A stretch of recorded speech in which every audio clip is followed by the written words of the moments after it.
We are gonna study confluence theory. ये जानी जाती है इन्वेस्टमेंट एंड कॉन्फ्लुएंस थ्योरी के नाम से भी। इसको हैप्पी राखी, इसको स्टर्नबर्ग और लुबर्ट ने दिया था, दैट इज इन 1995। टॉरेंस ने कुछ काम किया था, स्टर्नबर्ग और लुबर्ट ने उनको रिफाइन किया उस काम को, एंड देन उन दोनों ने एक थ्योरी दी है which is called investment theory of creativity. अब आपको कॉन्फ्लुएंस बोल लो, इन्वेस्टमेंट एंड कॉन्फ्लुएंस बोल लो, या इन्वेस्टमेंट थ्योरी ऑफ क्रिएटिविटी बोलो, ये तीनों इसी थ्योरी के नाम है और इसके अलावा ऐसा कुछ नहीं है। सो do not gate confused with it, this is my first request. अच्छा, अब हम आते हैं कि ये थ्योरी बोलती क्या है। ठीक है, तो मैंने see I try to break it down in pieces because ये थ्योरी जैसा मैंने समझी है फ्रॉम माई ट्यूटर्स ये काफ़ी बड़ी लगी मुझे। So I have broken it down in different pieces, और ये इतनी बड़ी है कि मुझे लिख के आपको समझाना पड़ेगा। So do not mind if I take few seconds in between to read and again deliver it to you. So हम वापस आते हैं थ्योरी पे, व्हाट दिस थ्योरी सेज। तो ये थ्योरी बोलती है क्रिएटिविटी कैन बी डेवलप्ड, मतलब जो क्रिएटिविटी है, हम यहाँ पे क्रिएटिविटी की थ्योरीज की बात करें, करेक्ट। तो this is one of the creativity theory. तो यहाँ पे क्या बोल रहे हैं स्टर्नबर्ग एंड लुबर्ट की जो क्रिएटिविटी रहती है दिस कैन बी डेवलप्ड। मतलब जरूरी नहीं है कि इंसान क्रिएटिविटी के साथ ही पैदा हो रहा है। क्रिएटिविटी एक अक्वायर्ड स्किल है और इसका नॉट नेसेसरीली इसका रिलेशनशिप जेनेटिक्स से हो। मतलब आपके जो जिस तरह से आप पैदा हुए हो, खाली मतलब ऐसा नहीं है कि ये आप पैदा हुए हो तो आप जेनेटिकली ब्लेस्ड हो विद क्रिएटिविटी, नहीं। तभी तो ऐसा बोला गया है इन पॉली टॉरेंस की डेफिनेशन में, नहीं सॉरी, पॉली टॉरेंस की डेफिनेशन में नहीं, माफ़ कीजिएगा, मिकालो ने 1999 में जो डेफिनेशन दी थी वो यही थी। उन्होंने बोला था कि क्रिएटिविटी इंटेलिजेंस से अलग है, सेपरेट है, और मैं ऑलरेडी अपने प्रीवियस वीडियोस में डिफाइन कर चुकी हूँ कि हाउ इट इज सो। सो यहाँ पे थ्योरी बस यही बोल रही है कि जो क्रिएटिविटी है वो एक एक्वायर्ड स्किल सेट है, एक एक्वायर्ड कैरेक्टरिस्टिक है which actually can be proven very beneficial, and इसका जेनेटिक्स से not necessarily it is connected with genetics, not necessarily. हम उसको पूरा तरह से मना नहीं कर रहे हैं, बट हम ये कह रहे हैं नॉट नेसेसरीली। तो ये चीज़ ध्यान रखिएगा, थ्योरी बिल्कुल मना नहीं करती कि जेनेटिक्स से रिलेटेड नहीं है। थ्योरी कहती है नॉट नेसेसरीली जेनेटिक्स से रिलेटेड नहीं है, मतलब जेनेटिक्स में भी हो सकती है पर ये एक्वायर्ड स्किल है, करेक्ट। सो अब यहाँ स्टर्नबर्ग ने क्या किया था, एक इन्वेस्टमेंट बैंकर था बेसिकली, उसका एग्जाम्पल लिया था स्टर्नबर्ग ने, जो बेसिकली लो प्राइस में खरीदता है और हाई में सेल करता है। मीनवाइल उसका जो गैप में जो उसको प्रॉफिट होता है वो अब उसकी कमाई होती है। तो ये एक एग्जाम्पल लिया था स्टर्नबर्ग ने ऑफ एन इन्वेस्टमेंट बैंकर। तो इसलिए ही इसको इन्वेस्टमेंट एंड कॉन्फ्लुएंस भी बोला जाता है। अब इन्वेस्टमेंट तो हमको समझ में आएगा कि इन्वेस्टमेंट क्यों बोला जा रहा है, कॉन्फ्लुएंस क्यों बोला जाता है। कॉन्फ्लुएंस आपको पता है, करेक्ट। कॉन्फ्लुएंस मतलब जैसे अपना प्रयाग में जो होता है ना, it's a mix of all the reverse, correct. जब आपके पावर्स मिल जाते हैं या आपके जब धाराएं मिलती हैं उसको कॉन्फ्लुएंस बोलते हैं, कॉन्फ्लुएंस ऑफ रिवर्स। सो वहीं से आप एग्जाम्पल लीजिए, कॉन्फ्लुएंस क्यों बोला गया है यहाँ पे। तो कॉन्फ्लुएंस यहाँ पे इसलिए बोला गया है क्योंकि there are say 6 different kind of resources for creativity. Resources क्या हुआ, आपकी skill set. So there are 6 kinds of skill set an individual needs to have for this creativity. So अब वो क्या क्या है, अगर आप लिखना चाहें तो लिख सकते हैं, मैंने उसके क्रिटिसिज्म भी लिख रखे हैं हर एक पॉइंट के नीचे। तो फर्स्ट तो हो गया आपकी इंटेलेक्चुअल स्किल, ठीक है। उसके बाद आपका नॉलेज, आपकी थिंकिंग स्टाइल, आपकी पर्सनालिटी, आपका motivation and environment, correct. So ये आपके 6 रिसोर्सेज हैं इंडिविजुअल के to be proved as a creative person. अब इंटेलेक्चुअल स्किल्स में क्या आता है आपका, सिंथेटिक स्किल्स। सिंथेटिक स्किल्स कैसी आई, ability to generate something which is novel and interesting, मतलब ओरिजिनल आइडिया, ठीक है। उसके बाद आपकी एनालिटिकल स्किल्स आ गई, ability to recognise which ideas worth और नॉल। सो एनालिटिकल स्किल्स हम सब डिफाइन कर सकते हैं। उसके बाद आपकी प्रैक्टिकल स्किल आ गई, करेक्ट। फिर आपका जो नॉलेज पार्ट आ जाता है। अच्छा, जिन भी लोगों को क्रिटिकल एनालिसिस चाहिए इन सारे 6 रिसोर्स और पॉइंट्स का, प्लीज़ मुझे डीएम कर दीजिए, मैं उनको फोटो खींच के भेज दूंगी। Now it comes to knowledge. अब नॉलेज में क्या बोलते हैं, स्टर्नबर्ग और फ्रेंच करके थे 1989 में, that being master of any subject hinders creative approach toward the subjects related issue. मतलब ये हमेशा बोला जाता है ना कि भाई आप अगर ज़्यादा ही पढ़ लेते हो यू जस्ट आप एक घोड़े जैसे हो जाते हो, उस तरह के डायरेक्शन में चलते हो. So when there is some issue which requires your out of the box thinking, वहाँ पे आप एक्चुअली नहीं लगा पाते हो अपनी क्रिएटिविटी. सो नॉलेज का एक बहुत ही परफेक्ट ब्लेंड होना चाहिए, तब जाके वो क्रिएटिविटी को सपोर्ट करता है. Otherwise a lot of knowledge is prove to be hamper और से difficult to be a creative person. अच्छा, there is this statement given by Dwyer et al. In 2016 based on the same thing, that knowledge makes person rigid and less flexible. अच्छा, इसके बाद हम आते हैं आपकी थिंकिंग स्टाइल पे. तो thinking style using one's ability and different set, मतलब आप अपनी जो की सोच की स्टाइल है आप उसको कैसे यूज करते हो एज अ रिसोर्स को related with your other things. Correct. अब स्टर्नबर्ग ने क्या किया था, 13 डिफरेंट स्टाइल्स, 13 डिफरेंट से ways and styles of thinking दिए थे, जिनमें 3 उन्होंने प्राइमरीली इंपॉर्टेंट बताए थे. 13 के 13 तो मुझे याद नहीं है, प्लीज गूगल अबाउट इट. जो 3 है वो मैं बता रही हूँ, legislative style, global style and liberal style. ये आपको बुक्स में भी मिल जाएंगी टॉप 3 में. लेजिस्लेटिव स्टाइल क्या होती है, preference of person doing the things in his own way. ठीक है, it just kind of takes over. Global style क्या होती है, global way is important to get a holistic picture of the situation and the subject matter. Global holistic, बस उसका holistic को global कर दिया है बेसिकली. और आपकी एक liberal style, it gives the preference से for thinking new ways, innovative ways, outside the box. ठीक है, this was already been done by Rang and Sternberg in 2009. So this is for your reference. Then हमारा again जो बाकी trait है personality आता है. सो आपका ये 4th जो रिसोर्स ट्रेट है इन क्रिएटिविटी प्रूव करने के लिए इन creative individual, this is your personality. Personality is a vast topic. ठीक है, and it can not be just explain से easily with some factors given basically. तो पर्सनालिटी में आपका काफ़ी कुछ आ जाता है. इसी creative person needs to be willing to grow. This is already given by Sternberg and Lubart in 1995.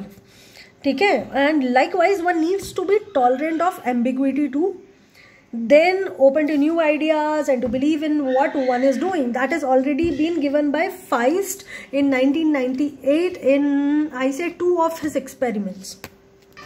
To give you more of the reference, I have already taken down some of the researches of Barron and Hannington, which is in 1981, Feist in 1998, Glover in 1977, and Golan in 1962, Thompson et al. In 2009.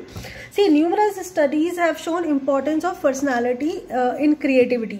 तो ये जितनों के भी मैंने नाम लिए आपके बैरन Harrington के, फाइस्ट के, ग्लोवर के, गोलन के and Thomson et al 2009, yes, इन सबको अगर आप गूगल करके देखोगे तो यहाँ से आपको क्रिएटिविटी और पर्सनालिटी का जो इम्पोर्टेंस है इन क्रिएटिविटी, ठीक है, वो आपको मिल जाएगा if you need anything extra there.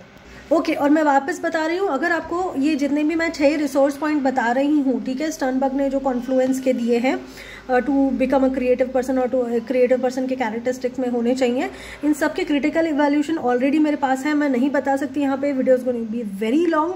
तो प्लीज़ मुझे डीएम कर दीजिए स्पेसिफिकली बता के कि भाई मुझे ये चाहिए. सो मैं आपको एक फोटोग्राफ उनके सबके खींच के दे दूँगी, आपके जो जो पॉइंट्स हैं. सो आपका 5th रिसोर्स पॉइंट पे हम आ गए हैं. 5th रिसोर्स पॉइंट है आपका मोटिवेशन. करेक्ट, मोटिवेशन के बिना कुछ नहीं होता है. अगर इंसान को मोटिवेशन ही नहीं है to actually find a solution for anything, हम क्रिएटिविटी क्यों करते हैं, ठीक है, किसी इशू के लिए. वेल अगेन मैं बताती हूँ, क्रिएटिविटी की प्रोसेस के लिए मैं 10 बार बोल चुकी हूँ. क्रिएटिविटी की प्रोसेस अलग होती है, डिसीजन मेकिंग और आपकी प्रॉब्लम सॉल्विंग प्रोसेस अलग होती है. क्रिएटिविटी की मेरे पास 4 स्टेप्स है, प्रॉब्लम सॉल्विंग और डिसीजन मेकिंग की ज़्यादा होती है. Please always start with your preparation, ठीक है, in creativity process and by verification. So motivation to solve the whatever issue you have, motivation होना बहुत ज़रूरी है. To be creative one needs to have an interesting and task focused. मतलब motivation है पर मुझे क्या है, मेरा टास्क फोकस मोटिवेशन होना चाहिए. ये किसने दिया था हमको? सो ये हमने पढ़ा है एनिबल के 1983, Herman 2009 and Kreitler and Kasikinen 2009. That's for your reference अगर आपको रिसोर्स मटेरियल और आपको साइटेशंस करनी हो तो. फिर आपका उसी मोटिवेशन आई गेस मोर और लेस अंडरस्टूड है क्योंकि इसमें ज़्यादा कुछ है नहीं। फिर आपका sixth and the last point है एनवायरनमेंट। भाई अगर किसी को एनवायरनमेंट ही नहीं मिला है तो वो क्या करेगा क्रिएटिविटी में? ऐसा नहीं है, देखो बहुत सारे लोग होते हैं who are intelligent and who are creative, but अगर मुझे कोई प्रॉब्लम ही अराइज नहीं हो रही है तो मैं कहाँ से क्रिएटिव हो रही हूँ, right? So atmosphere has to give you those you know, कुछ तो आपको देना चाहिए, that push you need to have from environment which converts into your motivation. I swear, wow, these points are so much interconnected. Okay, so sixth and last point है Sternberg की Confluence theory का environment must give you favorable conditions to bring out the positive result, but environment must give you a push also, a certain condition, a certain set of condition where you actually need to be creative.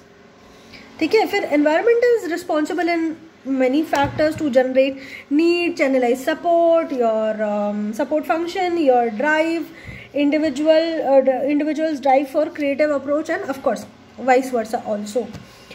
Well, critical evaluation मैं describe नहीं कर रही हूँ. Okay, so full theory का ये हमारे 6 के 6 Confluence के पॉइंट्स हो गए हैं. ठीक है, ये प्लीज़ आप नोट डाउन कर लीजिए. Your environment, motivation, your personality, सब में मैंने साइटेशंस ऑलरेडी दे दी है. Your thinking style, your knowledge and your intellectual skill. अब हमें ना एवैल्यूएशन, क्रिटिकल एवैल्यूएशन देख लेते हैं इन्वेस्टमेंट एंड कॉन्फ्लुएंस थ्योरी का. मतलब एक पॉइंट का जो मैंने बोला है वो तो आप ले सकते हो मुझसे डीएम करके. हम सबका एक एज एन होल थ्योरी का एक क्रिटिकल एवैल्यूएशन देख लेते हैं. अब इन 2 studies reported in Sternberg and Lubart's 1995 have been conducted directly to test this theory. ठीक है, 1995 में टेस्ट कर लिया चलो थ्योरी को. ठीक है, आपने थ्योरी दी, let's test it. So the first study all correlations between the average creativity score across 4 domains and scores on tests measuring 5 centric resource were statistically significant. मतलब थ्योरी सही बैठती है, पर यहाँ पर अब फिर उसका however the unexpected finding shown in the creativity was significantly related to local style rather than the global. अब क्रिएटिविटी में इसका क्या मतलब है? इस क्रिटिकल एवैल्यूएशन के पॉइंट का मतलब ये है कि जो क्रिएटिविटी है उस पे आप ग्लोबल स्टाइल जो आप ये जो बोल रहे हो ना, वो लोकल स्टाइल का ज़्यादा इम्पैक्ट पड़ता है. मतलब from where that person belongs. क्योंकि ये जितने भी हमने रिसोर्सेज अभी काउंट किए हैं, ये सारे रिसोर्सेज सम और the other way is correlated with your geographical borders. मतलब आप कहाँ पे रह रहे हो, कहाँ पे पैदा हुए हो. अगर आप अमेरिका में हो तो ऑफकोर्स आपकी क्रिएटिविटी का डायरेक्शन ही दूसरा होगा. पर अगर आप से अफ्रीकन नेशंस में पैदा हुए हो या आप कोई अंडर डेवलप्ड या डेवलपिंग नेशन में हो रहे हो तो आपकी क्रिएटिविटी का स्कोप और क्रिएटिविटी का direction of different from Americans, correct? So it defines that way. तो ये आपका फर्स्ट क्रिटिसिज्म.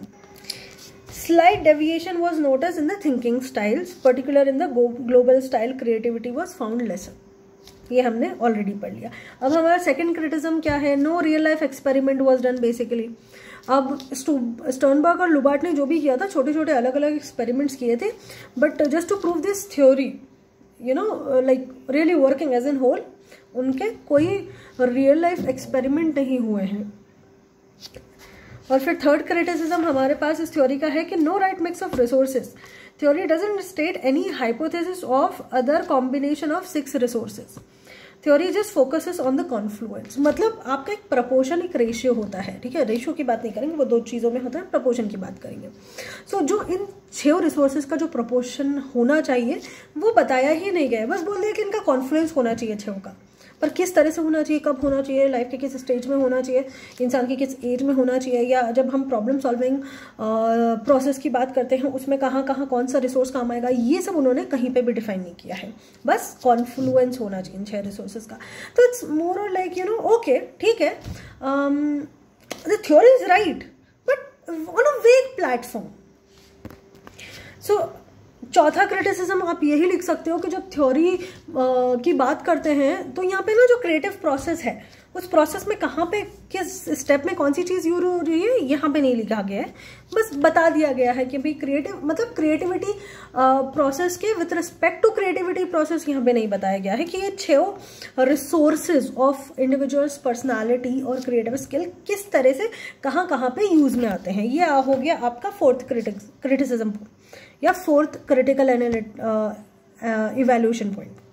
अच्छा, यहाँ पे आपका 5th क्रिटिसिज्म होता है कि जो ये 6 के 6 रिसोर्सेज हैं, ये 6 के 6 बहुत सब्जेक्टिव है और जैसे जिनका जियो बायो पे बहुत फर्क पड़ जाता है, डेमोग्राफिक कंडीशंस अगर आप चेंज कर दो ये सारे 6 के 6 रिसोर्सेज चेंज हो जाएंगे। एंड बहुत सारे दूसरे वेरियस फैक्टर्स भी हैं which are not actually taken into consideration. मतलब स्टर्नबर्ग और लुबार्ट जहाँ रह रहे थे उन्होंने बस इसी को एक ग्लोबल सिनेरियो मान लिया wherever they were present, और जिनके साथ भी उन्होंने से जहाँ पे भी छोटे मोटे उन्होंने जो भी एक्सपेरिमेंट्स किए हैं, जो भी डेटा कलेक्ट किया है इस थ्योरी के लिए, it was very concentrated one. मतलब पूरी दुनिया को उन्होंने उठा के नहीं लिया कि भाई हाँ ठीक है all over the world creativity इस तरह से हम डिफाइन कर सकते हैं। तो ये मोर लाइक वैसा है, अगेन द सेम वेग वन। सो यहाँ पे खत्म होती है आपकी Confluence theory, investment and Confluence theory, या इसको बोलो इन्वेस्टमेंट थ्योरी ऑफ क्रिएटिविटी, जो दी थी स्टर्नबर्ग एंड लुबार्ट ने। अगेन क्रिटिकल इवैल्यूएशन चाहिए अगर आपको बाकी पॉइंट्स का, तो प्लीज़ मुझे मैसेज कर दीजिए। And I think this is more और लेस डन। अगर किसी को और कुछ समझ में नहीं आया हो इन दिस थ्योरी तो एक्चुअली समझने जैसा कुछ नहीं है, प्लीज़ गूगल करिए, अदरवाइज जस्ट स्टार्टिंग के 5-10 मिनट्स देख लीजिए इस वीडियो के, आई थिंक वापस समझ में आ जाएगा।